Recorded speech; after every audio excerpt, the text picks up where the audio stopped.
அன்புக்குரியவர்களே, நாம் ரோமர் புத்தகத்திலிருந்து வேத பாடகத்தை படித்து கொண்டு வந்தோம். அதில் சில 2 மாதங்கள் தொடர் வீடியோ போட முடியவில்லை. ஏற்கனவே ரோமர் புத்தகத்திலிருந்து முதல் 10 அதிகாரங்கள் வேத பாடகம் நடத்தப்பட்டிருக்கிறது.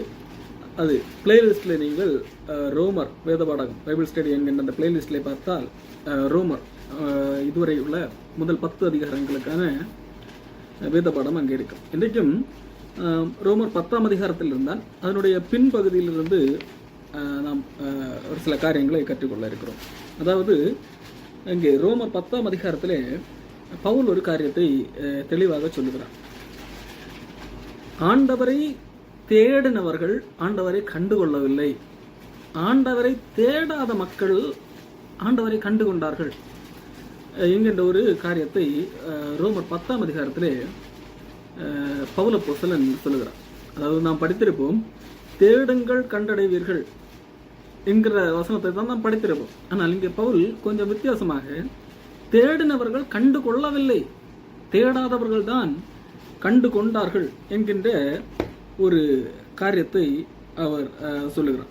அதாவது இது எங்கிருந்து நாம் படிக்க வேண்டும் என்றால் ரோமர் 9ஆம் அதிகாரத்திலே நாம் படிக்க வேண்டும். ரோமர் 9ஆம் அதிகாரம் 30ஆம் வசனம், நீதியை தேடாதவர்கள், தேடாத புறஜாதியார் நீதியை அடைந்தார்கள். 31ஆம் வசனம், நீதி பிரமாணத்தை தேடின இஸ்ரவேலரோ நீதி பிரமாணத்தை அடையவில்லை என்கின்ற ஒரு காரியத்தை இவர் இங்கே எழுதுகிறார். மட்டுமல்ல, இதற்கு என்ன வித்தியாசம், என்ன காரணத்தை இங்கு பவுல் குறிப்பிடுகிறார் என்றால், இஸ்ரவேல் மக்கள் நீதியை தேடினார்கள், ஆனால் அவர்களுக்கு அந்த நீதி கிடைக்கவில்லை. ஆனால் நீதியை தேடாதவர்கள், இஸ்ரவேல் அல்லாத மக்கள், அவர்கள் தேடவில்லை, ஆனால் அவர்கள் கண்டு கொண்டார்கள் என்கின்ற ஒரு காரியத்தை பவுல் எழுதுகிறார். இதற்கு என்ன காரியம் என்று பவுல் சொல்கிறார் என்றால், இஸ்ரவேல் மக்கள் நீதியை தேடினார்கள். எந்த அடிப்படையில் என்றால், அது அவர்கள் விசுவாசத்தினால் தேடவில்லை. அவர்கள் நாங்கள் நீதி செய்வோம், நாங்கள் இதெல்லாம் செய்து கடவுள் என்ன எதிர்பார்க்கிறாரோ, எந்த அளவிற்கு ஸ்டாண்டர்டை கடவுள் பரிசுத்தத்துக்கு அந்த ஸ்டாண்டர்ட் எந்த அளவுக்கு எதிர்பார்க்கிறாரோ 100% பெர்ஃபெக்டாக ஆண்டவர் இருக்க வேண்டும் என்று எதிர்பார்க்கிறாரோ, அந்த 100% பெர்ஃபெக்டை நாங்களாகவே செய்வோம், நாங்கள் தேடி நாங்கள் முயற்சி செய்து அதை நாங்கள் செய்வோம் என்று சொல்லி, அந்த முயற்சியின் பலனாக நாங்கள் அந்த கடவுளுக்கு முன்பாக நிற்கக்கூடிய தகுதியை அடைவோம் என்று சொல்லி அந்த மனிதர்கள் விரும்பினார்கள், தேடினார்கள். ஆனால் அப்படி நடக்காது. அப்படி தேடினதனால் அவர்களால் அதை கண்டுகொள்ள முடியவில்லை. ஆனால் இந்த சுவிசேஷத்தை பெற்ற இஸ்ரவேல் அல்லாத மக்களோ அவர்கள் அதை விசுவாசித்தார்கள் என்றால் என்ன, எங்களால் கடவுளை நெருங்க முடியாது, நாங்கள் எவ்வளவுதான் முயற்சி செய்தாலும், எவ்வளவுதான் நற்காரியங்கள் செய்தாலும் அந்த கடவுளை நெருங்க, கடவுளுக்கு முன்பாக நிற்கக்கூடிய தகுதியை எங்களால் அடைய முடியாது.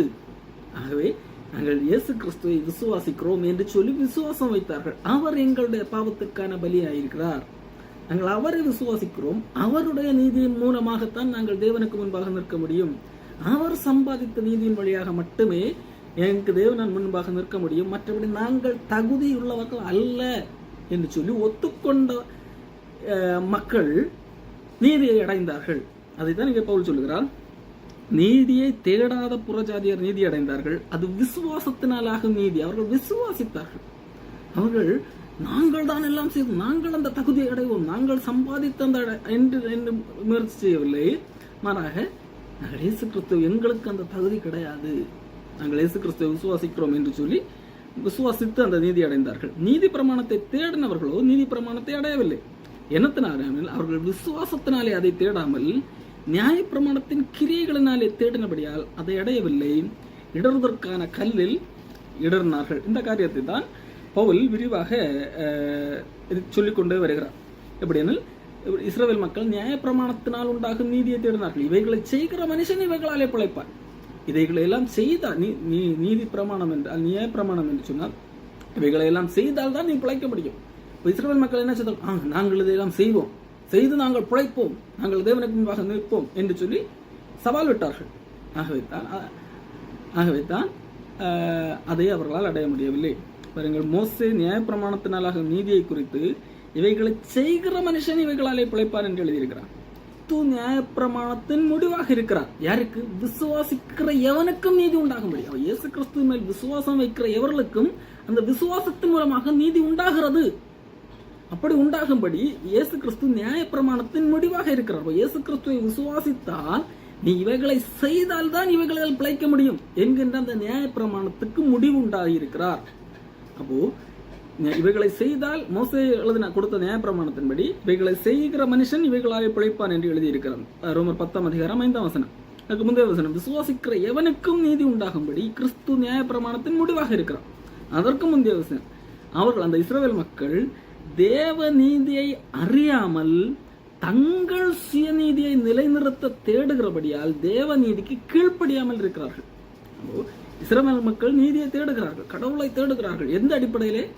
நாங்கள் சம்பாதித்து எங்களுடைய சுயநீதியின்படி நாங்கள் 100% பெர்ஃபெக்டாக வாழ்ந்து காண்பித்து நாங்கள் கடவுளுக்கு முன்பாக நிற்கக்கூடிய தகுதியை அடைவோம் என்று சொல்லி தங்களுடைய சுயநீதியை நிலைநிறுத்தும்படியாக அவர்கள் என்னுடைய நீதி, நான் பெர்ஃபெக்ட் என்கின்ற அந்த அடிப்படையில் தேடுகிறபடியால் அதை அடையவில்லை. தேவநீதிக்கு கீழ்ப்படியாமல் இருக்க. தேவநீதி என்பது என்ன? தேவநீதி என்கிறது உன்னால் முடியாது, ஆகவே தான் கிறிஸ்து உங்களுக்காக பலியாகிறார். அந்த கிறிஸ்துவை விசுவாசியுங்கள். உன்னால் முடியும் என்று சொல்லி பெருமை பாராட்டாதே என்று சொல்லி விசுவாசத்தின் வழிக்கு அழைக்கிறது. ஆனால் இவர்கள் என்ன செய்கிறார்கள்? எதிர்த்து இருக்கா? இல்ல விசுவாசித்த மட்டும் போதுமா? என்னோட அவர் எனக்காக மரித்தால் நான் ஒன்றுமே செய்ய வேண்டாமா?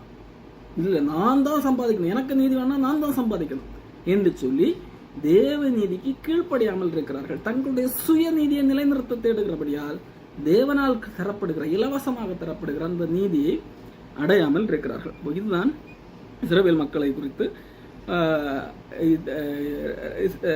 பவுல் எழுதுகிற காரியம். அவர்கள் ஏன் ரட்சிக்கப்படவில்லை என்பதற்கான எழுதுகிற காரியம். அப்போ விசுவாசம் என்கிறது எது?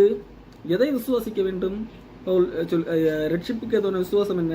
கர்த்தராகிய இயேசுவை உன் வாயினாலே அறிக்கையிட்டு அவரை மரித்தோரிலிருந்து எழுப்பினார் என்று உன் இருதயத்திலே விசுவாசித்தால் ரட்சிக்கப்படுவார். நீதி உண்டாக இருதயத்திலே விசுவாசிக்கப்படும், ரட்சிப்புக்கு உண்டாக வாயினாலே அறிக்கை பண்ணப்படும். அப்போ விசுவாசம், இயேசு கிறிஸ்து போய் வாயினாலே அறிக்கையிட வேண்டும், தேவன் அவரை எழுப்பினார். அப்போ இது சுவிசேஷம். கர்த்தராகிய இயேசு கிறிஸ்து மரித்தார். எதற்காக? என்னுடைய பாவத்திற்காக மரித்தார். அப்போ நான் செய்த பாவத்துக்கான தண்டனையை அவர் அடைந்தார். மற்றபடி நான் என்னிடத்துல நீதி கிடையாது, எனக்கு நீதி உண்டு என்றால் அவர் மரிக்க வேண்டிய அவசியம் இல்லை. என்னுடைய பாவங்களுக்கான பலி அவர் ஆகியிருக்கிறார் சொன்னாலே அதன் மூலமாகத்தான் நான் நீதிமானாக முடியும். அப்போ நான் அதை விசுவாசிக்க வேண்டும். தேவன் அவரை எழுப்பினார். அப்போ இதை நான் விசுவாசித்தால் ரட்சிப்பு, நீதி உண்டாக இருதயத்தில் விசுவாசிக்கப்படும், ரட்சிப்பு உண்டாக வாயினால் அறிக்கை பண்ணப்படும். இப்போ ஒரு கேள்வி வருகிறது, விசுவாசிக்கிறவன் எவனோ அவன் வெட்கப்படுவதில்லை. யாரெல்லாம் விசுவாசிக்கிறார்களோ அவர்கள் யூதர்கள் அல்ல, எந்த நாட்டு மக்களாக இருந்தாலும் இயேசு கிறிஸ்துவை விசுவாசிக்கிறவன். விசுவாசிக்கிறது என்று சொன்னால் பலதரப்பட்ட விசுவாசங்களை வேதம் சொல்லுகிறது. சிலர் இயேசு கிறிஸ்துவத்தில் போனால் அப்பம் கிடைக்கும் என்று சொல்லி விசுவாசித்தார்கள். சிலர் அவரிடத்தில் போனால் ஏதாவது எனக்கு கிடைக்கும் என்று சொல்லி விசுவாசித்தார்கள். அந்த விசுவாசத்தை குறித்து இங்கே பவுல் எழுதவில்லை. ரட்சிப்புக்கு ஏதுவான விசுவாசம், கர்த்தராகிய இயேசு கிறிஸ்துவை விசுவாசித்து என்கிறது. அவர் என்னுடைய பாவத்திற்காக மரித்தார். பிதா குமாரனை அனுப்பினார். எதற்காக? என்னுடைய பாவத்திற்காக. நான் தேவனுக்கு முன்பாக நிற்கக்கூடிய தகுதியற்றவன், நான் தகுதி இல்லாதவன், நான் ஒரு குற்றவாளி, நான் நரக தண்டனைக்குரியவன். ஆகவே அவர் எனக்கு பதிலாக பலியானார். அவரை நான் விசுவாசிப்பதன் மூலமாக அவர் எனக்கு அந்த நீதியை எனக்கு தருகிறார். நான் விசுவாசிக்கிறதையே அவர் நீதியாக பார்க்கிறார் என்கின்ற அடிப்படையிலே அவரை விசுவாசிக்கிறது. அப்போ நான் அவரை விசுவாசிக்கும் போது நான் என்னை ஒன்றுமில்லாதவன் என்று உணர்கிறேன். நான் தன்னைத்தானே இயேசு கிறிஸ்துவை விசுவாசிக்கிற ஒரு மனிதன், அதாவது சிலர் அறிவுபூர்வமாக விசுவாசிப்பதாக எண்ணிக்கொள்வலாம். அது ஒரு சத்தியத்தை அறிவுபூர்வமாக இல்ல மனப்பூர்வமாக ஒரு மனிதன் இயேசு கிறிஸ்துவை விசுவாசிக்கிறான்னு சொன்னா அவன் தன்னை ஒன்றுமில்லை என்கின்ற நிலைமைக்கு தாழ்த்துகிறவனாக இருப்பான். அப்படி தாழ்த்தினால்தான் இயேசு கிறிஸ்துவை விசுவாசிக்க முடியும். நான் எப்பொழுது என்னால் முடியாது, நான் ஒன்றுமில்லை, நான் தகுதியற்றவன் என்று உணர்கிறேன், மனப்பூர்வமாக உளப்பூர்வமாக உணர்கிறேன், அப்பொழுதுதான் அவன் இயேசு கிறிஸ்துவை விசுவாசிக்க முடியும். அப்போ இது உளப்பூர்வமாக ஒரு மனிதனுக்குள்ளாக நடக்கும்போது அவன் ரட்சிக்கப்படுகிறான். அவரை விசுவாசிக்கிறவன் எவனோ அவன் வெட்கப்படுவது இல்லை. இயேசு கிறிஸ்து வரும்போது அவன் அவரோடு கூட காணப்படுவான். அப்பொழுது அவனுக்கு வெட்கம் இருக்காது. மாறாக அவரை விசுவாசிக்காதவர்கள், தங்கள் சுயநீதியை நிலைநிறுத்த தேடுகிறவர்கள் எல்லாம் அன்றைக்கு வெட்கப்படுகிறவர்களாக காணப்படுவார்கள். அவர்கள் தேவனுக்கு முன்பாக நிற்கக்கூடிய தகுதி இருக்கிறது, நாங்கள் தகுதி அடைவோம் என்கின்ற முயற்சியில் பல காரியங்களை செய்திருக்கிறார்கள் அல்லவா, பல பரிகாரங்களை செய்திருப்பார்கள், பல உபாய தந்திரங்களை கை கொண்டிருப்பார்கள். அது எல்லாம் அன்றைக்கு அவர்களை வெட்கப்படுத்தும். மாறாக யாரெல்லாம் இயேசு கிறிஸ்துவை விசுவாசித்து தேவனால் தரப்பட்ட நீதியை பெற்றார்களோ அவர்கள் வெட்கப்படுவதில்லை. அவரை விசுவாசிக்கிற மனிதனோ அவன் வெட்கப்படுவதில்லை என்று வேதம் சொல்லுகிறது. யூதன் என்றும் கிரேக்கன் என்றும் வித்தியாசமே இல்லை, எல்லாருக்கும் கர்த்தரார் அவர். தமதை தொழுது கொள்வது எல்லாருக்கும் ஐஸ்வர்ய சம்பன்னராக இருக்கிறார். அந்த இடத்துல பட்சபாதம் இல்லை. எந்த ஒரு மனிதன், எந்த ஒரு நாட்டுக்காரனாக இருக்கலாம், படிப்பறிவு உள்ளவனாக இருக்கலாம், இல்லாதவன், வசதி உள்ளவன், வசதியற்றவன், யாராக இருந்தாலும் அவர் கர்த்தர் ஐஸ்வர்ய சம்பன்னராக இருக்கிறார். எல்லாரையும் ரட்சிக்கத்தக்கதாக அவர் அந்த கிருபையில் அளவற்ற ஐஸ்வர்யம் செல்வமுடையவராக இருக்கிறார். ஆதலால் கர்த்தருடைய நாமத்தை தொழுது கொள்ளுகிற எவனும் ரட்சிக்கப்படுவான் என்று சொல்லி வேதம் சொல்லுகிறது. பவுல் இங்கே ஒரு கேள்வி எழுப்புகிறார். கர்த்தருடைய நாமத்தை தொழுது கொள்ளுகிறவன் எவனும் ரட்சிக்கப்படுவான். தொழுது கொள்ளுகிறது என்கிறது இன்னைக்கு எல்லாரும் தொழுது கொள்ளுகிறார்கள் சடங்காச்சாரத்தின் அடிப்படையில். ஆனால் வேதம் சொல்லுகிற இந்த காரியம் விசுவாசத்தின் அடிப்படையில் நடக்கின்ற காரியம். அவர் விசுவாசத்தின் மூலமாக என்னை ரட்சித்திருக்கிறார் என்கின்ற அடிப்படையிலே அவரை வணங்குகிற காரியம். அவரை தொழுது கொள்ள வேண்டும் என்றால் அவரை விசுவாசிக்காவிட்டால் எப்படி தொழுது கொள்வார்கள்? விசுவாசிக்காமலும் தொழுது கொள்ளுகிறவர்கள் இன்றைக்கு இருக்கலாம் அல்லவா? அதாவது சட்டங்காச்சாரமாக அது அல்ல. ஆண்டவர் எதிர்பார்க்கிற தொழுகை என்பது விசுவாசத்தின் மூலமாக இருக்கிறது. இஸ்ரவேல் மக்களும் தொழுகை நடத்தினார்கள், சடங்காச்சாரங்களை எல்லாம் செய்தார்கள். ஆனால் ஆண்டவர் அதை தொழுகையாக அங்கீகரிக்கவில்லை. காரணம் அவர் அதை குறித்து வேதம் சொல்லுகிறார். அவர்கள் சுயநீதியை நிலைநிறுத்தபடியாக தேடினார்கள். அவர்கள் பலி செலுத்தினார்கள், காணிக்கை கொடுத்தார்கள். இதெல்லாம் அவர்கள் தொழுகை என்கின்ற பேரில் செய்தது தானே. ஆனால் ஆண்டவர் அதை அங்கீகரிக்கவில்லை. அதே காரணம் அவர்கள் தங்கள் சுயநீதியை நிலைநிறுத்துவதற்காக அதையெல்லாம் செய்தார்கள்.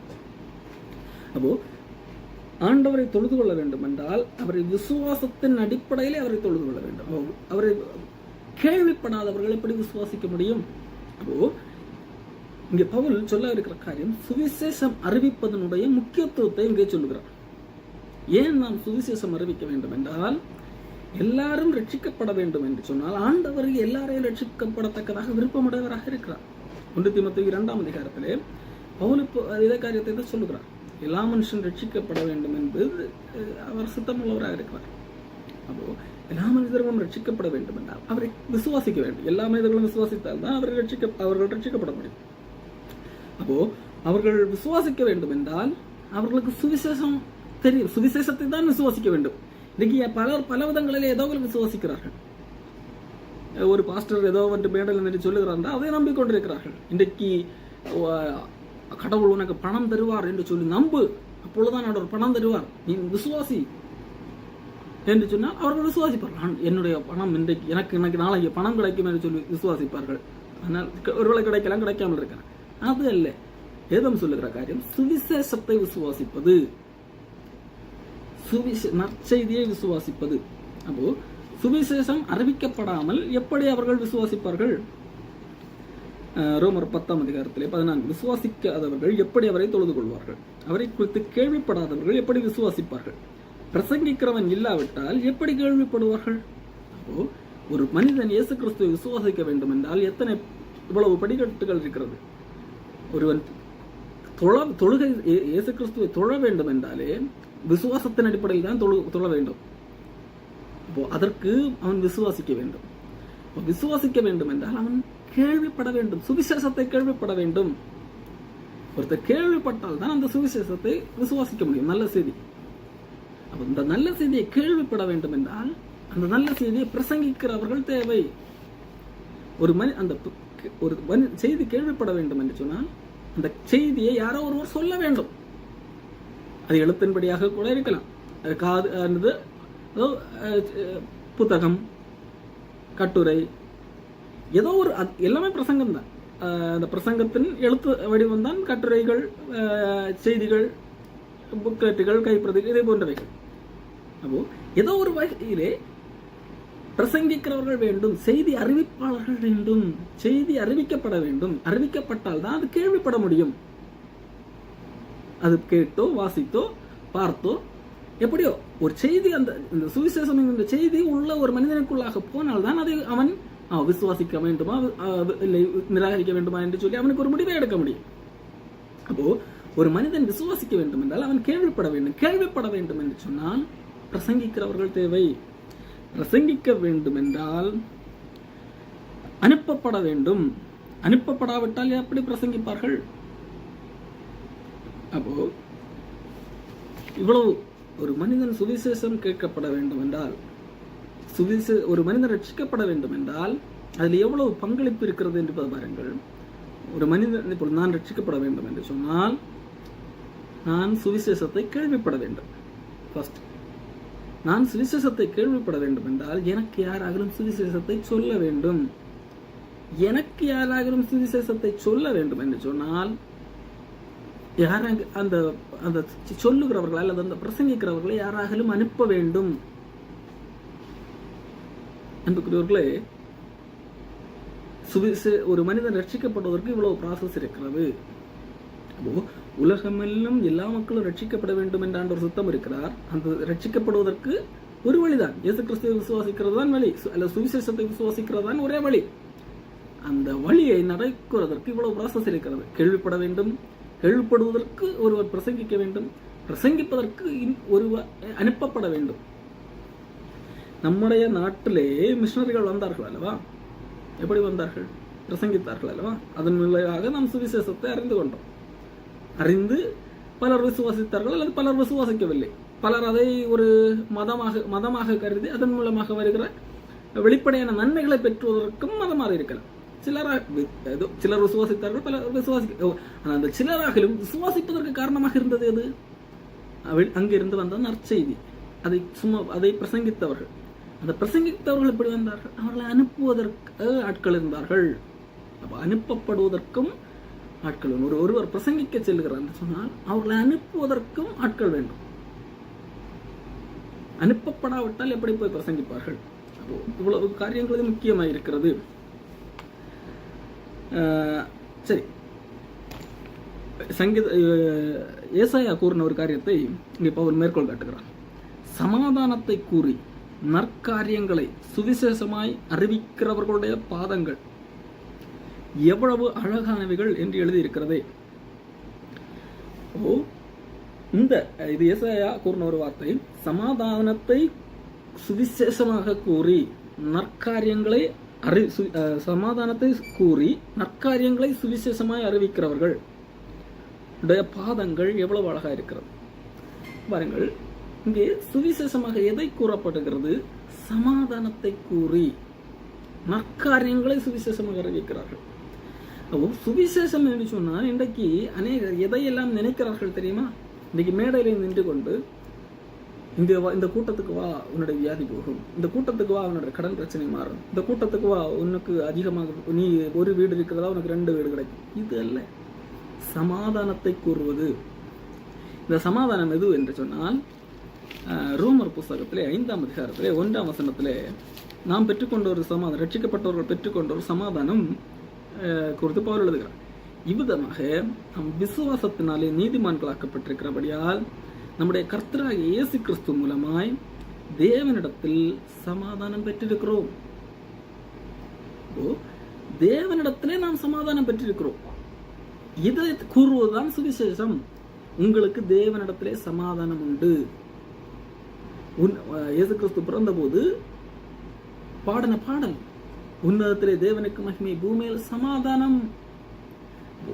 சமாதானம் தேவனுக்கு நீதியான ஒரு செயல் என்று சொன்னால், தேவனுக்கு ஒரு நீதியான செயல் என்று சொன்னால் பாவம் செய்தவர்களுக்கு மீது நீதியை சரி கட்டுவது. தேவன் பரிசுத்தம் உள்ளவராக இருக்கிறார், பூமி உள்ள மனிதர்கள் பாவிகளாக இருக்கிறார்கள். அப்போ இயல்பாகவே பரிசுத்தத்துக்கும் பாவத்துக்கும் சம்பந்தம் இல்லை. அங்கே ஒரு பகைமை, தேவ கோபம் பற்றி எரிகிறது மனிதர்கள் மேல். அப்போ தேவனுக்கும் மனிதர்களுக்கும் இடையே கோபம் இருக்கிறது. அப்போ இந்த கோபத்துக்கான தண்டனை, இந்த கோபத்தை தீர்க்க வேண்டும் என்றால் அந்த தண்டனை கொடுக்க வேண்டும் மனிதர்களுக்கு. ஆனா இந்த கோபத்தை ஆண்டவர் இயேசு கிறிஸ்து கடவுளை இறங்கி வந்து அந்த கோபத்தை அவரே தாங்கிக் கொள்கிறார், அந்த தண்டனை அவரே வாங்கிக் கொள்கிறார். வாங்கிவிட்டு சொல்கிறார், இப்பொழுது உங்களுக்கு தேவனிடத்திலே சமாதானம் உண்டு. மனிதர்களே, உங்களுக்கு தேவனிடத்திலே சமாதானம் உண்டு. நீங்கள் எந்த பரிகாரம் செய்ய வேண்டாம், அங்கும் இங்கும் தேடி அலைய வேண்டாம், தெய்வம் அல்லாதவர்களை தெய்வம் என்று நம்பி ஓடி அலைய வேண்டாம். உங்களுக்கு தேவனிடத்திலே சமாதானம் உண்டு. அதற்கான காரியங்களையும் அவரே செய்திருக்கிறார். ஆகவே நீங்கள் கவலைப்பட வேண்டாம், உங்களுக்கு நித்திய ஜீவன் உண்டு. நீங்கள் இயேசு கிறிஸ்துவை விசுவாசியுங்கள், உங்களுக்காக மரித்தார். நீங்கள் பாவிகள் என்று உணர்ந்து கொள்ளுங்கள். அந்த பாவ நிமித்தம் உங்கள் மேல் தேவ கோபம் இருக்கிறது, அதை உணர்ந்து கொள்ளுங்கள். ஆனால் அந்த கோபத்தை ஆண்டவர் இயேசு கிறிஸ்து தாமே வாங்கி கொண்டார். அந்த கோபத்துக்கான தண்டனை அவரே வாங்கி கொண்டார். ஆகவே உங்களுக்கு சமாதானம் உண்டு. ஆகவே தயவு செய்து விசுவாசியுங்கள். அதை நீங்கள் விசுவாசிப்பீர்கள் என்று சொன்னால் அந்த சமாதானம் உங்களுக்குள்ளாக இருக்கிறது. தேவனுக்கும் மனிதனுக்கும் அந்த பிரிவினை, அந்த பகை நீக்கப்பட்டு சமாதானம் உண்டாகிறது. இதுதான் சுவிசேஷம். சமாதானத்தை சுவிசேஷமாக அறிவிக்கிறது. தேவனுக்கும் மனிதனுக்கும் இடையே சமாதானத்தை உண்டு பண்ண வேற இயேசு கிறிஸ்து. இந்த செய்தியை அறிவிக்கிறது தான் சுவிசேஷம். இந்த செய்தியை அறிவிப்போம் போது விசுவாசிக்கிறவர்கள் ரட்சிக்கப்படுகிறார்கள்.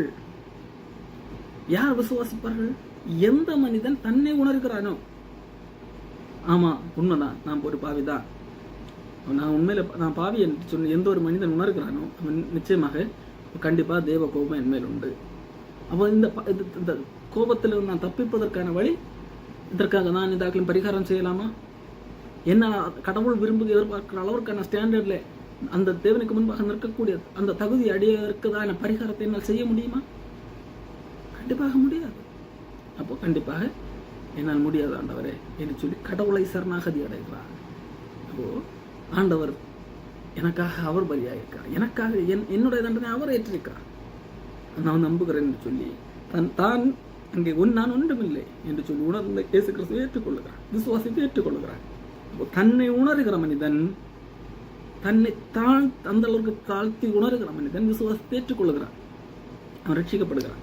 அப்போ இந்த ப்ராசஸ் நடைபெறுவதற்கு சுவிசேஷம் கேள்விக்கப்பட வேண்டும், அதற்கு பிரசங்கிக்கிறவர்கள் வேண்டும், அதற்கு அனுப்பப்பட வேண்டும். ஒருவேளை சிலர் சொல்வார்கள், இல்லை ஆண்டவர் சிலரை சொப்பனங்களை காட்டி கூட ரட்சிப்பார். இல்லை, ஆண்டவரால் அதெல்லாம் முடியும். ஆனால் ஆண்டவர் எந்த அடிப்படையில் செயல்பட விரும்புகிறார்? சுவிசேஷத்தின் மூலமாகத்தான் மனிதர்கள் வழியாக, மனிதர்கள் சுவிசேஷத்தை பிரசங்கிப்பதன் வழியாகத்தான் ஆண்டவர் ரட்சிக்க விரும்புகிறார் மனிதர்களை. நீங்கள் 1 கொரிந்தியர் 1ஆம் அதிகாரம் 21ஆம் வசனத்திலே கூட பவுல் எழுதுகிறார், எப்படி என தேவ ஞானத்துக்கு ஏற்றபடி உலகமானது சுய ஞானத்தினால் தேவனை அறியாதிருக்கையில் பைத்தியமாக தோன்றுகிற பிரசங்கத்தினாலே விசுவாசிகளை ரட்சிக்க தேவனுக்கு பிரியமாயிற்று. அப்ப தேவனுக்கு பிரியம் என்ன? அந்த சுவிசேஷம் பிரசங்கிக்கிறது காரியம் அது மக்களுக்கு பைத்தியமாக இருக்கிறது. என்னடா நாங்க ஏதாவது செய்து நாங்க நல்ல காரியங்களை செஞ்சு கடவுளுக்கு முன்னாடி போகலாம், யாரெல்லாம் நல்லது செய்வாங்களோ அவங்க பரலோகம், கெட்டது செய்வாங்க எல்லாம் நரகம். அதுதானே லாஜிக்கு. நீ என்னடானா எந்த மனுஷனும் நல்லது செய்ய முடியாது, ஆண்டவர் எதிர்பார்க்கிற அளவிற்கு நன்மை செய்ய முடியாது, அதனால ஆண்டவர் தான் மனிதனுக்கு பதிலாக மரித்தார், தண்டனையை ஏற்றுக்கொண்டார், இப்படியெல்லாம் சொல்றீங்க, இதெல்லாம் பைத்தியக்காரத்தனம், இப்படி சொல்லுகிறார்கள் அல்லவா?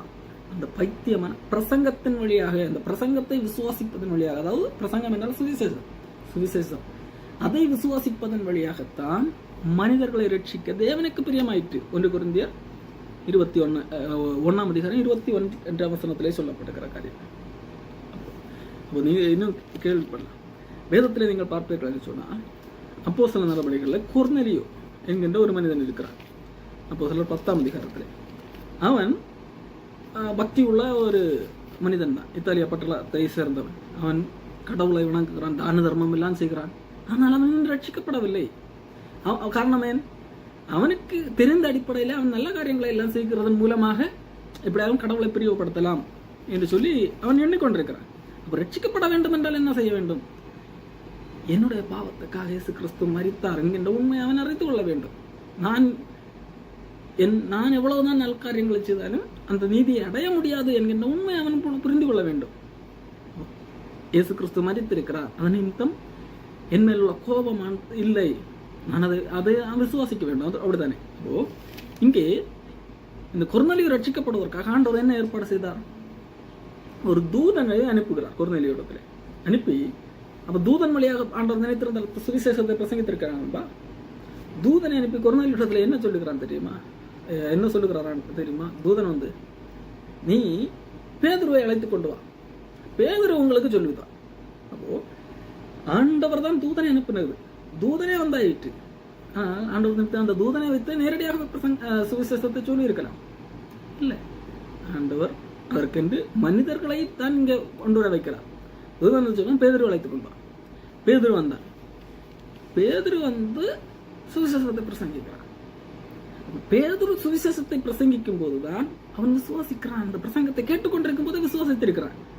அப்போ விசுவாசிக்கும் போதே பரிசுத்த ஆவியை பெற்றிருக்கிறான். தான் அப்போஸ்தலர் 10ஆம் அதிகாரத்திலே நீங்கள் பார்க்க முடியும். இங்கே பாருங்கள், அப்போஸ்தலர் 10ஆம் அதிகாரம்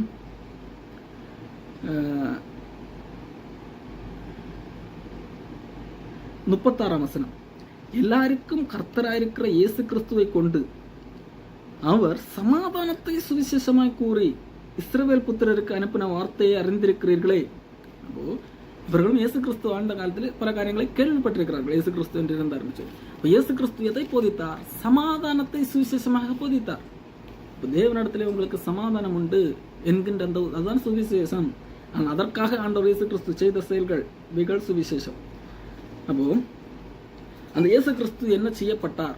அவர் பரிசுத்த ஆவியினாலே வல்லமையினாலே நன்மை செய்கிறவராக பிசாசுகளை துரத்துகிறவராக சுற்றித் திறந்தார்.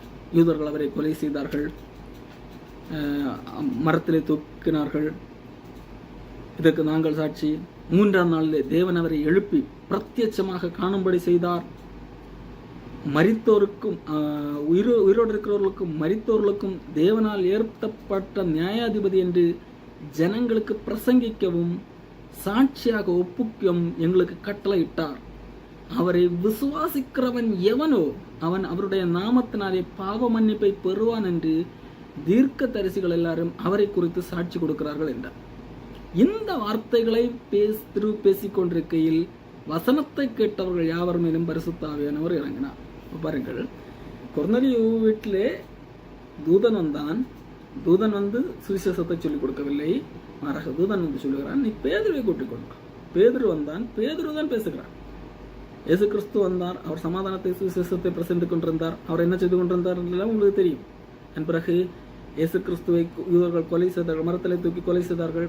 அவரை தேவன் உயிரோடு எழுப்பினார். அதற்கு நாங்கள் சாட்சி. மரித்தோர்களுக்கும் உயிரோடு இருக்கிறவர்கள் நியாயாதிபதியாக இப்போ இயேசு கிறிஸ்து இருக்கிறார். நியாயம் தீர்க்கிறவர் அவர். அப்போ இந்த தண்டனையிலிருந்து தப்ப வேண்டும் என்றால் என்ன? அவரை விசுவாசிக்கிறவன் எவனோ அவன் பாவ மன்னிப்பை பெறுகிறான். இயேசு கிறிஸ்துவை விசுவாசிக்கிறவன் பாவ மன்னிப்பு தான் பெரிய விஷயம். இந்த உலகத்திலே சொத்து சேர்ப்பதோ பெரிய மாட மாளிகைகளிலே அது நாம் விரும்புகிறதையெல்லாம் அடைவதோ அல்ல முக்கியம். பாவ மன்னிப்பு பெறுவது. அதுக்கு ஒரே வழி இயேசு கிறிஸ்துவை விசுவாசிப்பது. அவரை விசுவாசிக்கிறவன் எவனோ அவருடைய நாமத்தினாலே பாவ மன்னிப்பை பெறுவான் என்று தீர்க்கதரிசிகள் எல்லாம் அவரை குறித்து இயேசு கிறிஸ்துவை குறித்து தான் சாட்சி சொல்லியிருக்கிறார்கள் என்று சொல்லும் போது அவர்கள் அதை விசுவாசித்திருக்கிறார்கள். ஆகவேத்தான் பரிசுத்த ஆவியானவர் அங்கே பொழிந்திருக்கிறார். நமக்குரியவர்களே, இதுதான் சுவிசேஷம். இதை பிரசங்கிக்கிறவர்கள் தான் இன்றைக்கு தேவை. நீங்க சொல்லலாம், இன்றைக்கு தமிழ்நாட்டில் ஏகப்பட்ட சுவிசேஷகர்கள் இருக்கிறார்கள். ஆனால் அவர்கள் சுவிசேஷர்கள் என்று சொல்லிக் கொண்டிருந்தாலும் அன்றைக்கு மேடைகளில் பேசுகிறவர்கள் பேசுவது சுவிசேஷம் அல்ல. அது கலப்படம், அது போலி. அவர்கள் மக்களுக்குள்ளாக ஆசையை தூண்டுகிறவர்களாக இருக்கிறார்கள். நீங்கள் எங்கள் கூட்டத்துக்கு வாருங்கள், உங்களுக்கு அது கிடைக்கும், இது கிடைக்கும், எங்களுக்கு பணம் தாருங்கள், உங்களுக்கு பல மடங்காக திருப்பி கிடைக்கும். இதைத்தான் பேசுகிறார்கள். இதைத்தான் சுவிசேஷம் என்று சொல்லி பேசுகிறார்கள். தங்களுக்கு பேர்களுக்கு முன்பாக இவன்ஜெலிஸ்ட் பிரதர் இதெல்லாம் என்று போடுகிறார்கள். ஆனால் அவர்கள் பேசுவது சுவிசேஷம் இல்லை. உங்களுக்கு பாவ மன்னிப்பு உண்டாக வேண்டும். அவரை விசுவாசிக்கிறவன் பாவ மன்னிப்பை பெறுவான். நீ உனக்கு பணம் கிடைக்கும், அவரை விசுவாசித்தால் உனக்கு பணம் கிடைக்கும் என்பதற்காக விசுவாசி, இது இல்லை. அப்போ எதை விசுவாசிக்க வேண்டும் என்று சொல்லி பேதுரு சொல்லிக் கொடுக்கிறார் பாருங்கள். அப்போ இதை பிரசங்கிப்பதற்கு இன்றைக்கு ஆட்கள் தேவை. இந்த சுவிசேஷத்தை யாரெல்லாம் விசுவாசிக்கிறார்களோ அவர்கள் ரட்சிக்கப்படுவார்கள். இந்த சுவிசேஷத்தை யாரெல்லாம் விசுவாசிக்க வேண்டும் என்றால் அவனுக்குள்ளாக பெருமை இருக்காது. நான் எல்லாவற்றையும் செய்வேன், நான் 100% தகுதி அடைஞ்சு கடவுளுக்கு முன்னாடி நிற்பேன். இன்றைக்கு அதை தான் செய்து கொண்டிருக்கிறார்கள் பலர். நீ தேவன் இயேசு கிறிஸ்துவ விசுவாசிச்சா? இல்லை, நீ எல்லாம் பரலோகம் போக மாட்டேன். நீ இயேசு கிறிஸ்து உன்னை தாழ்த்தி தேவனுக்கு இயேசு கிறிஸ்துவை விசுவாசிப்பதன் மூலமாக எல்லாம் ரட்சிக்கப்பட மாட்டேன். நீ தான் உன்னை நீயே காப்பாற்றிக் கொள்ள வேண்டும். நீ பல காரியங்களை செஞ்சு நீ காப்பாற்றிக் கொள்ள வேண்டும். அப்படி எந்த ஒரு மனிதனாலும் தன்னை தானே காப்பாற்றிக் கொள்ள முடியாது. எந்த ஒரு சட்ட திட்டங்களும் மனிதனை காப்பாற்றாது. எந்த ஒரு மனிதன் தான் ரட்சிக்கப்பட்டான் என்கின்றதை உணர்ந்தால், என்னை ஆண்டவர் பாவத்திலிருந்து ரட்சித்திருக்கிறார், அப்படிப்பட்ட பாவத்தை நான் இனிமேல் செய்யக்கூடாது என்கின்ற உணர்வுள்ளவனாக மாறுவார். காரணம் ஆண்டவர் என்னை காப்பாற்றுகிறார் அல்லவா. இயேசு கிறிஸ்துவை விசுவாசிக்கிறவன் பாவ மன்னிப்பை பெறுகிறான். அப்போ பாவத்திலிருந்து விடுதலையாக்கப்படுகிறான், அந்த தண்டனையிலிருந்து விடுதலையாக்கப்படுகிறான். இப்போ ஆண்டவர் எதிலிருந்து மன்னிப்பு தருகிறார்? பாவத்திலிருந்து. ஆண்டவர் அந்த பாவத்திலிருந்து மன்னிக்கிறான். இப்போ நான் அந்த பாவத்தை பக்கம் நான் போகக்கூடாது என்கின்ற உணர்வு அடைவேன். அன்புக்குரியவர்களே, இதுதான் சுவிசேஷம். இதைத்தான் பிரசங்கிக்கிறவர்கள் தேவை. மற்றபடி தூதனை அனுப்பினாலும் ஆண்டவர் அற்புதங்களை செய்தாலும் அது சுவிசேஷமாகாது. அது ஒருவேளை ஒரு தூண்டுகோல். ஆண்டவர் கொர்நேலியுவுக்கு ஒரு தூதனை அனுப்புகிறார், அது ஒரு தூண்டுகோல். ஆனால் தூதன் சுவிசேஷத்தை சொல்லவில்லை, மனிதன் தான், பேதுரு தான் சுவிசேஷத்தை சொன்னார். பவுலுடைய வாழ்க்கையிலும் பவுலை ஆண்டவர் நேரடியாகவே சந்தித்து விட்டு அங்கேயும் ஒரு மனிதனை அனுப்புகிறார். நீ வழியிலே சந்தித்த கர்த்தர் தான் என்னை அனுப்புகிறார் என்று சொல்லுகிறார். அவருக்கு ஞானஸ்தானம் கொடுத்தான் என்று சொல்லப்படும். அப்போ ஞானஸ்தானம் கொடுக்க வேண்டும் என்றால் ஞானஸ்தானம் அன்றைக்கு யூதர்கள் எதை மனம் திரும்பினதுன்னு அடையாளம் ஆக ஞானஸ்தானத்தை வைத்திருந்தார்கள். அப்போ ஒரு மனிதன் உண்மையிலே கிறிஸ்துவுக்குள்ளாக ஞானஸ்தானம் பெற்றான் தான் அவனுக்கு அதனுடைய வெளிப்படுற அடையாளமாக அன்றைக்கு தண்ணீரில் குளிப்பாட்டினார்கள். அப்போ அங்கே அனனியா ஞானஸ்தானம் கொடுத்தான் என்று சொன்னால் அனனியா மூலமாக அங்கே அவனுக்கு மறுபடியும் சுவிசேஷம் அறிவிக்கப்பட்டிருக்கிறது. நீ வழியிலே சந்தித்த அந்த கர்த்தர் என்னை அனுப்பினார் என்று அனனியா சொல்லுகிறார். அங்கேயும் ஆண்டவர் மனிதனை அனுப்புகிறார். அப்போ ஆண்டவர் சில காரியங்களை, அற்புதங்கள், தூதனையே அல்லது கனவுகள் இதெல்லாம் பயன்படுத்தினாலும் ஆண்டவர் மனிதனுடைய பிரசங்கம் அதை அங்கே பயன்படுத்துகிறார். முக்கியமாக அதன் மூலமாக ரட்சிக்க தேவனுக்கு பிரியமாயிற்று. ஆகவே சுவிசேஷம் அறிவிப்பது மிக மிக முக்கியம். ஒருவேளை இன்னைக்கு நிறைய பேர் சுவிசேஷம் அறிவித்துக் கொண்டிருக்கிறார்கள் அல்ல. நீங்கள் பார்க்கிற எல்லாரும் சரியாக சுவிசேஷத்தை சொல்லுகிறவர்கள் அல்ல. அப்படி தவறான சுவிசேஷத்தை சொல்லுகிறதன் மூலமாக இன்றைக்கு கிறிஸ்தவத்திலே ஒருவேளை கிறிஸ்தவ மதத்துக்குள்ளாக அதிக எண்ணிக்கையில நபர்கள் இருக்கலாமே தவிர கிறிஸ்துவுக்குள்ளாக கிறிஸ்தவர்கள் இல்லை. மட்டுமல்ல, கிறிஸ்துவை அறியாத மக்கள் மத்தியிலே கிறிஸ்துவ நாமம் தூஷிக்கப்படவும் செய்கிறது. ஆகவே உண்மையான சுவிசேஷத்தை அறிவிக்கிறவர்கள் இன்றைக்கு தேவை. அவர்கள் அதற்காக பிரசங்கிக்கிறவர்களை அனுப்பவும் செய்ய வேண்டும். ஆகவே இதற்காக இது ரொம்ப முக்கியம் என்கிறதை தான் பவுல் இங்கு சொல்லுகிறார். இல்லாவிட்டால் எப்படி கேள்விப்படுவார்கள்? கேள்விப்படாவிட்டால் எப்படி விசுவாசிப்பார்கள்? இங்கே அந்த கேள்வியை பவுல் வைக்கிறார். சரி, ஒருவேளை நீங்க கேட்கிறார், இப்போ கேள்விப்பட்டா எல்லாரும் விசுவாசிப்பாங்களா? இல்லை. இப்போ சுவிசேஷம் சொல்லப்படுகிறது, அப்போ எல்லாரும் விசுவாசிப்பார்களா? அதுவும் கிடையாது என்று பவுலே சொல்லுகிறார். அதற்காக சொல்லாமல் இருக்கலாமா? இல்லை. இங்கே இஸ்ரவேல் மக்களுடைய வாழ்க்கையை பார்த்தால் கூட அவர்கள் கேள்விப்பட்டார்கள், அங்கே விசுவாசிச்சாங்களா? இல்லை. இஸ்ரவேல் மக்களோடு தேவன் நேரடியாகவே இடைப்பட்டார். செங்கடலை கடந்து வரும்போதாக அவர் செய்த அற்புதங்களை எல்லாம் நேரடியாக பார்த்தவர்கள். ஆனாலும் அவரை விசுவாசிக்காமல் அவர்கள் தங்கள் விருப்பத்திற்கேற்ற ஒரு கடவுளை உருவாக்க ஆரம்பித்தார்கள். அவர் சொன்ன, நான் உனக்கு உன் கூட இருக்கிறேன், நானே ரட்சகர் என்று சொன்னா, இல்லை நீங்க பத்தாது, எங்களுக்கு பார்க்கணும், உருவம் பார்க்கணும், அந்த மாதிரி ஒரு கடவுள் தான் தேவை என்று சொல்லி தங்கள் இஷ்டத்துக்கு கடவுளை உருவாக்க, தங்கள் விருப்பப்படி ஒரு தொழுகை நடத்த வேண்டும் என்று எதிர்பார்க்கிறார்கள். ஆண்டவர் எப்படி ஒரு மனிதனை எளிதாக நீ என்ன விசுவாசத்தை போதும் என்ன நம்புன்னு சொன்னா இல்லை இல்லை நாங்கள் அப்படி நீங்கள் சொல்கிற மாதிரிலாம் நம்ப மாட்டோம். நாங்கள் எவ்வளோ கஷ்டமாக இருந்துச்சோமோ அதை மாதிரி உருவம் செய்யணும், அதுக்கு சடங்கு செய்யணும் என்றெல்லாம் போவார்கள். அகலத்தான் மோச சொன்னான். அது இங்கே பவுலப்போஸ்தலன் கூட எழுதுகிறான். ரோமர் 10ஆம் அதிகாரம் பவுல் சொல்லுகிறார், எனக்கு ஜனங்கள் அல்லாதவர்களாலே இஸ்ரவேல் அறியவில்லை அவர்கள் முதல் மோசே எனக்கு ஜனங்கள் அல்லாதவர்களை கொண்டு நான் உங்களுக்கு எரிச்சல் உண்டாக்குவேன், புத்தியினமுள்ள ஜனங்களாலே உங்களுக்கு கோபம் ஊட்டுவேன் என்றான். அப்போ தேவன் நேரடியாக இடைப்பட்டும் அந்த இஸ்ரவேல் மக்கள் தேவனை விசுவாசிக்காததனால் ஆண்டவர் கொடுக்கிற இதை பாருங்கள், எனக்கு ஜனங்கள் அல்லாதவர்கள் இஸ்ரவேல் மக்களை நீங்கள் என்னுடைய ஜனம் என்று சொல்லி தெரிந்தெடுத்தார். அப்படி தெரிந்தெடுக்காத ஜனங்கள் அவர்களை கொண்டு உங்களுக்கு கோபம் ஊட்டுவேன் என்று சொல்லுகிறார். நீங்கள் இஸ்ரவேல் வரலாற்றை எடுத்து பார்த்தால் பல முறை இஸ்ரவேல் மக்களை காட்டிலும் மற்ற மக்களை வளப்படுத்துவதன் மூலமாக இஸ்ரவேல் மக்களை ஆண்டவர் பொறாமையடைய செய்தார். எரேமியா புத்தகத்தை நீங்கள் படித்து பார்த்தால் தெரியும். அங்கே பாபிலோன்காரர்கள் செழித்திருக்கிறார்கள். ஐயோ ஆண்டவர் எங்களை கைவிட்டுட்டாரு, அவங்களுக்கு மட்டும் உதவி செய்கிறார், இந்த மாதிரி எல்லாம் அவர்களுடைய அந்த புலம்பல் எல்லாம் இருக்கும். அப்போ எனக்கு ஜனங்கள் அல்லாதவர்களை கொண்டு உங்களுக்கு கோபம் முட்டுவேன் என்று சொல்லியிருக்கிறார். ஏசாயா என்ன சொன்னேன், என்னை தேடாதவர்களாலே கண்டறியப்பட்டேன், என்னை விசாரித்து கேளாதவர்களுக்கு வெளியிறங்கமானேன் என்று தைரியம் கொண்டு சொல்லுகிறார். உங்களுக்கு அதிக வாய்ப்பு கிடைத்தது கடவுளை விசுவாசிப்பதற்காக. கடவுள் நேரடியாக பல வாய்ப்புகளை கொடுத்தார், ஆனால் நீங்கள் விசுவாசிக்கவில்லை. ஆகவே என்னை தேடாதவர்கள், என்னை அறியாதவர்கள், என்னை தேடாதவர்களாலே நான் தேடப்பட்டேன், தேடாதவர்களாலே கண்டறியப்பட்டேன், என்னை விசாரித்து கேளாதவர்களாலே கேளாதவர்களுக்கு வெளியரங்கமான தைரியம் கொண்டு சொல்லுவாங்க. இதுதான் நடந்தது. இஸ்ரவேல் மக்கள் தேவனை இயேசு கிறிஸ்துவை விசுவாசிப்பதற்கு பல காரணங்கள் இருந்தது. அவர்கள் தீர்க்கதரிசிகள் மூலமாக அறிவிப்பு கொடுக்கப்பட்டது, சுவிசேஷம் பிரசங்கிக்கப்பட்டது, நடக்கிற காரியங்கள் எல்லாம் நடப்பதற்கு முன்பதாகவே சொல்லப்பட்டது. ஆனாலும் அவர்கள் விசுவாசிக்கவில்லை. அவர்கள் தங்களுடைய சுயநீதியின்படியே தேடிக்கொண்டே இருந்தார்கள். தங்கள் சுயநீதியின்படியாகவே காரியங்களை நடப்பித்துக் கொண்டே இருந்தார்கள்.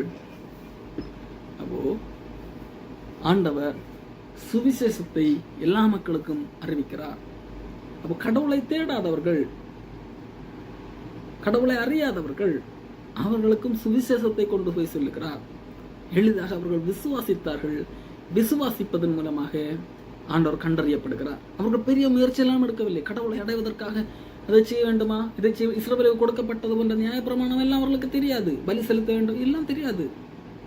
இஸ்ரவேல் மக்கள் கடவுளை தேடுவதற்காக பலி செலுத்து உட்பட பல நியாயப்பிரமாணத்தில் பல காரியங்கள் எல்லாம் செய்ய வேண்டியிருந்தது. ஆனால் மற்றவர்கள் யூதர் அல்லாதவர்கள் இந்த காரியங்கள் கடவுளை தேடுவதற்கு இப்படிப்பட்ட காரியங்கள் எல்லாம் செய்யவில்லை. அப்படிப்பட்டவர்களாலே நான் கண்டறியப்பட்டேன், அப்படிப்பட்டவர்களுக்கு நான் வெளியரங்கமான என்று சொல்லுகிறேன். இது எதன் மூலமாக வந்தது? அவர்களுக்கு ஆண்டவர் சுவிசேஷத்தை அனுப்புகிறார். இஸ்ரவேல் மக்களுக்கு எப்படி தீர்க்கதரிசிகள் வழியாக சுவிசேஷத்தை சொன்னாரோ அதை போல இப்பொழுது கடவுளை அறியாத, அதாவது இஸ்ரவேல் அல்லாதவர்கள் மக்கள், அவர்களுக்கும் சுவிசேஷத்தை அறிவிக்கிறார். அப்போ யாரெல்லாம் அதை ஏற்றுக்கொண்டார்களோ, விசுவாசித்தார்களோ, அவர்கள் இந்த விசுவாசித்தவர்களால் இவர் கண்டறியப்பட்டார். இந்த விசுவாசித்தவர்களுக்கு இவர் வெளியரங்கமானார். நமக்குரியவர்களே, ஆகவே நீதி பிரமாணத்தை தேடின இஸ்ரவேல் மக்கள் அதை அடையவில்லை, ஒண்ணுமே தேடவில்லை. சுவிசேஷம் வந்தது, அதை கப்சை விசுவாசித்தார்கள். கண்டவர் வெளிப்பட்டார். பவுல் சொல்லுகிறார், என்னை தேடாதவர்களாலே கண்டறியப்பட்டேன். அவங்க என்ன தேடலை, அவர்களை தேடி நான் சென்றேன். என் சுவிசேஷம் சென்றது. அவர்கள் சுவிசேஷத்தை விசுவாசித்தார்கள். நான் கண்டறியப்பட்டேன். என்னை விசாரித்தெல்லாம் கேட்கவில்லை. அவங்களா என்ன விசாரித்து கேட்கவில்லை. இல்லை, சுவிசேஷம் அவர்களுக்கு சென்றது. அதாவது நான் தான் தேடி சென்றேன். அதாவது கடவுளுடைய ஊழியக்காரர்கள் சுவிசேஷத்தை அவர்களுக்கு அறிவித்தார்கள். அந்த சுவிசேஷத்தை விசுவாசித்தார்கள். சுவிசேஷத்தை விசுவாசிக்கும் போது ஆண்டவர் சொல்லுகிறார், நான் அவர்களுக்கு வெளியரங்கமானேன் என்று சொல்லுகிறார். அது ஏசாயா சொன்ன காரியம் தீர்க்க தரிசனமாக இயேசு கிறிஸ்துவின் மூலம் இயேசு கிறிஸ்துவுக்கு பின்னாக யூதர் இல்லாதவர்கள் வாழ்க்கையிலே நிறைவேறினது. அதன்படிதான் இன்றைக்கு வரைக்கும் சுவிசேஷத்தை விசுவாசிக்கிறவர்கள் ரட்சிக்கப்படுகிறார்கள்.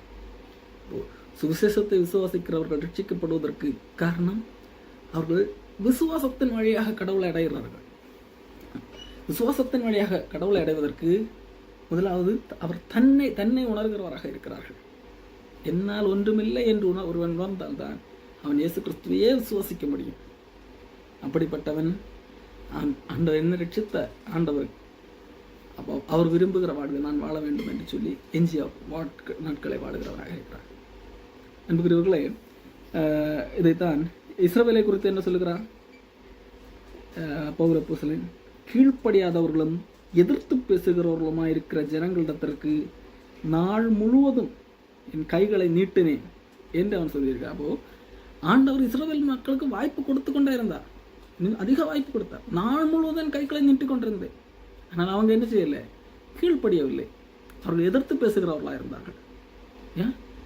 அவங்க தங்களுடைய சுயநீதியை தான் எப்போது நிலைநாட்ட பார்த்து கொண்டிருந்தார்கள். இயேசு கிறிஸ்து வாழ்ந்த போது கூட இயேசு கிறிஸ்து சொன்னதை விசுவாசிக்கவில்லை. மாறாக அவர்கள் எல்லாத்திலையும் பெர்ஃபெக்டாக இருக்க வேண்டும் என்று பார்த்தார்கள். இயேசு கிறிஸ்து சொன்ன உவமையிலே கூட நான் வாரத்தில் 2 தடவை உபவாசிக்கிறேன், தசமம் எல்லாத்துலேயும் பர்ஃபெக்டாக கொடுக்குறேன், நான் இந்த வழிப்பறிக்காரர் இந்த பக்கத்து ஆயக்காரன் நம்மள மாதிரி எல்லாம் கிடையாது, நான் பர்ஃபெக்டாக எனக்கு ரொம்ப தகுதி இருக்கு என்று சொல்லி இருந்தார். இப்படிப்பட்டவர்களால் கடவுளை கண்டறிய முடியவில்லை, கடவுள் அவர்களுக்கு வெளிப்படவில்லை. மாறாக சுவிசேஷம் சொல்லுகிறது, மனிதனே நம்ம எல்லாம் பாவிகள், நம்மால் கடவுளுக்கு முன்பாக நிற்க முடியாது, அந்த தகுதி அடைய முடியாது, நம்ம தேவ கோபம் இருக்கிறது. ஆனால் ஆண்டவர் அந்த கோபத்தை இப்பொழுது மாற்றிவிட்டார். அதற்கு காரணம் சமாதானத்தை உண்டாக்கி விட்டார். அதுக்கு காரணம் என்ன தெரியுமா? இயேசு கிறிஸ்து. இயேசு கிறிஸ்து அந்த தேவ கோபத்தை ஏற்றுக்கொண்டார், அவர் பகையை அழித்து விட்டார், இப்போ சமாதானத்தை உருவாக்கி விட்டார். அப்போ அது பலிக்க வேண்டும் என்றால், நமக்கு தேவனுக்கு எனக்கு அந்த சமாதானம் காணப்பட வேண்டும் என்றால் இந்த உண்மையை சத்தியத்தை விசுவாசித்தாக வேண்டும். விசுவாசிக்கிறவர்களுக்கு சமாதானம். அதன் இவ்விதமாக தேவன் விசுவாசத்தினாலே நீதிமான்களாக்கப்பட்டிருக்கிறபடியா நம்முடைய கர்த்தராகிய இயேசு கிறிஸ்து மூலமாய் தேவனிடத்திலே சமாதானம் பெற்றிருக்கிறோம். அப்போ இந்த சுவிசேஷத்தை தான் நாம் சரியாக எடுத்து செல்ல வேண்டும். நமக்கும் தேவனுக்கும் இடையே சமாதானம் உண்டு. நாம் நீதிமான்கள், நம்முடைய செயல்களால் அல்ல, அவருடைய செயலால் என்று சொல்லி நம்முடைய தகுதியால் தேவனுக்கு முன்பாக நிற்க முடியாது என்கின்ற உண்மையை எடுத்து செல்ல வேண்டும். இயேசு கிறிஸ்துவை விசுவாசிப்பதன் மூலமாக நாம் பாவ மன்னிப்படைகிறோம். இதுதான் சரியான சுவிசேஷமே தவிர இயேசு கிறிஸ்துவை விசுவாசிப்பதன் மூலமாக நாம் பணக்காரனவும் அது உலகம் சார்ந்த காரியங்களை பேசுவதும் சுவிசேஷம் அல்ல. இந்த சுவிசேஷத்தை சொல்வதற்கு ஆட்கள் தேவை. காரணம், பிரசங்கிக்கிறவர் இல்லாவிட்டால் எப்படி கேள்விப்படுவார்கள்? கேள்விப்படாவிட்டால் எப்படி விசுவாசிப்பார்கள்? விசுவாசிக்காவிட்டால் எப்படி தொழுது கொள்வார்கள்? அது எப்படி ரட்சிக்கப்படுவார்கள்? ஆகவே மற்றவர்கள் மேல் கரிசனை உள்ளவர்கள், அவர்களும் இந்த இயேசு கிறிஸ்து சொல்கிறார் அல்லவா, தேவன் எல்லா மனுஷனும் ரட்சிக்கப்பட வேண்டும் என்பது தேவனுடைய சித்தமாக இருக்கிறது போல் சொல்லுகிறார். அப்போ தேவனுடைய விருப்பம் சித்தம் நிறைவேற வேண்டும் என்றால் எல்லா மனுஷனும் ரட்சிக்கப்பட வேண்டும், நாம் பிரசங்கிக்கப்பட வேண்டும், நாம் பிரசங்கிக்க வேண்டும், அல்லது பிரசங்கிக்கிறவர்களை அனுப்ப வேண்டும், உற்சாகப்படுத்த வேண்டும். சரியாக பிரசங்கிக்கிறவர்களை உற்சாகப்படுத்தி அவர்களை அனுப்ப வேண்டும், அல்லது அவர்களுடைய செய்திகளை அனுப்ப வேண்டும். ஆகவே இந்த விஷயத்திலே ஜாக்கிரதையாக இருக்கு.